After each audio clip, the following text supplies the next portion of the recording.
Nah, guys, tentunya kalian sudah sangat tahu kan bahwa kesehatan itu sangat penting. Jadi yang ingin saya promosikan itu ialah kesehatan. Dan apa yang saya promosikan? Saya ingin mempromosikan tentang asuransi kesehatan. Dan cara untuk mempromosikannya agar orang tertarik mau mengambil asuransi kesehatan itu adalah saya kepikiran suatu cara itu bagaimana kalau kita mengajak orang itu berbicara dan kita meyakinkan orang bahwa asuransi kesehatan itu sangat penting. Misalnya sajalah, semua orang itu tidak mungkin kan, tidak ada orang yang tidak pernah sakit di dunia ini kan, pasti semua sakit kan. Jadi kita bilang dengan orang tersebut bagaimana kalau Anda sakit dan pastinya menghabiskan banyak biaya dong. Nah, bagaimana solusinya kalau Anda ini tidak ingin memberatkan orang lain dan juga tidak ingin merepotkan orang lain, terutama dengan keluarga kita sendiri, misalnya keluarga ayah, ibu, atau istri dan anak kita, ataupun suami kita. Nah, cara termudah itu mengambil asuransi kesehatan. Asuransi kesehatan ini akan mengcover seluruh biaya Anda selama di rumah sakit, dan Anda tidak usah khawatir tentang anak dan istri Anda karena asuransi kesehatan juga akan memberikan dana, yaitu sesuai premi yang Anda ambil untuk anak dan istri Anda selama Anda di rumah sakit. Nah, itu sih cara saya kepikirkan untuk mempromosikan. Jadi kita bilang kepada klien, ini loh, kalau kamu ambil asuransi kesehatan, ini loh benefit kamu. Ini loh, kamu nggak akan memberatkan keluarga kamu. Jadi kita mempengaruhi orang itu secara dalam pikiran. Dan kita meyakinkan mereka bahwa tidak sia-sia mengambil asuransi kesehatan karena itu memang berguna bukan hanya untuk Anda saja, tetapi juga untuk keluarga Anda. Sekian sih dari saya. Halo, perkenalkan saya Putri Hazil Rasana dari kelas manajemen pagi A.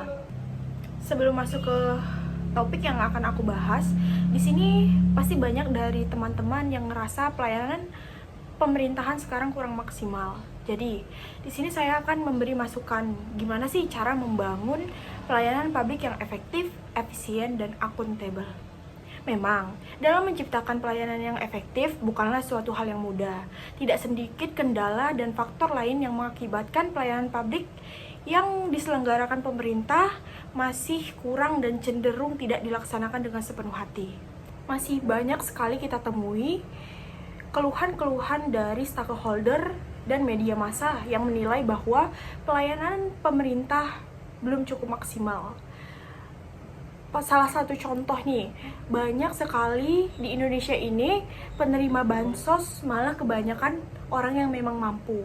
Orang yang kurang mampu malah tidak terdaftar di data miskin.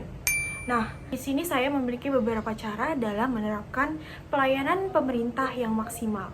Salah satu caranya yaitu dengan meningkatkan kualitas dan keprofesionalan aparatur pemerintah. Keluhan-keluhan dari para stakeholder yang menilai pelayanan publik yang diberikan kepada mereka terkendala akibat masih belum tingginya sikap atau perilaku sumber daya aparatur yang langsung berhadapan dengan stakeholder. Nah, yang selanjutnya, salah satu cara peningkatan pelayanan publik yaitu dengan menciptakan kebijakan-kebijakan yang mendukung terselenggaranya peningkatan kualitas layanan kepada publik. Dan yang terakhir, hal yang patut diperhatikan oleh pemerintah dalam upaya peningkatan pelayanan publik adalah dengan meningkatkan penyediaan fasilitas yang menunjang kualitas pelayanan publik. Karena tanpa didukung tersedianya fasilitas yang lengkap, maka akan menghambat proses penyelenggaraan pelayanan publik kepada stakeholder. Itu saja saran yang dapat saya berikan. Jika teman-teman memiliki saran yang lain, silahkan komen di bawah ya. Bye! Halo semuanya, nama saya Tarisa Amanda. Di sini saya akan menjelaskan tentang inovasi pemasaran terkait pendidikan. Kita semua tahu bahwasanya di Indonesia ini literasi sangatlah minim. Bahkan beberapa toko buku ada yang sudah tutup karena kurangnya konsumen yang datang untuk membeli buku.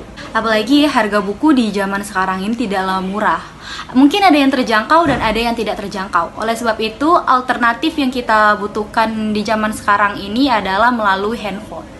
Nah, terkait inovasi yang akan saya sampaikan ini, di mana sekolah membuat satu aplikasi yang bisa diakses oleh para murid yang bersekolah di sekolah tersebut. Dan tentunya aplikasi ini banyak memiliki keuntungan. Yang pertama adalah praktis, mudah dibawa kemana-mana dan dibaca dimanapun.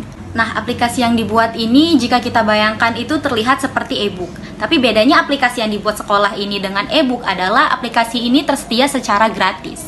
Dan aplikasi ini hanya bisa diakses oleh para siswa dan siswi yang bersekolah di sekolah tersebut saja.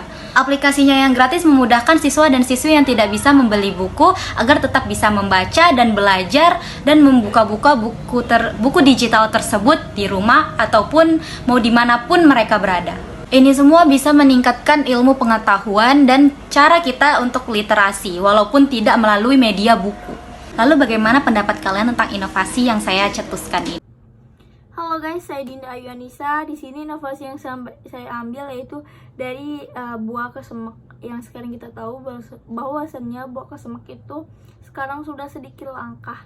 Yang padahal di dalam buah kesemek itu mengandung vitamin C yang mana mampu merangsang sistem kekebalan tubuh dengan cara meningkatkan produksi sel darah putih dalam tubuh untuk menangkal mikroba, virus, jamur, dan racun yang masuk ke dalam tubuh.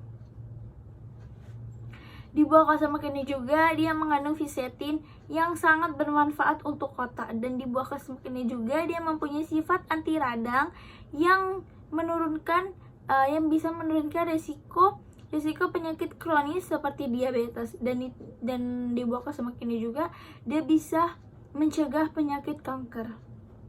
Nah, inovasi milenial yang saya ambil yaitu dengan cara memproduksikan buah kesemek itu menjadi sebuah sirup, dan akan saya promosikan dengan melalui media sosial seperti Instagram, Facebook, atau TikTok, atau bisa kita promosikan dengan cara membuat iklan. Nah, zaman sekarang siapa sih yang gak kenal sama yang namanya media sosial? Maka dari itu, dengan mempromosikan produk tersebut ke media sosial itu akan sangat mudah dikenal oleh kalangan masyarakat. Dan di dalam promosi tersebut pasti ada yang namanya poster dan iklan. Nah, di situ kita harus bisa membuat iklan semenarik mungkin yang akan menambah poin untuk membuat pelanggan membeli produk tersebut. Audio Jungle.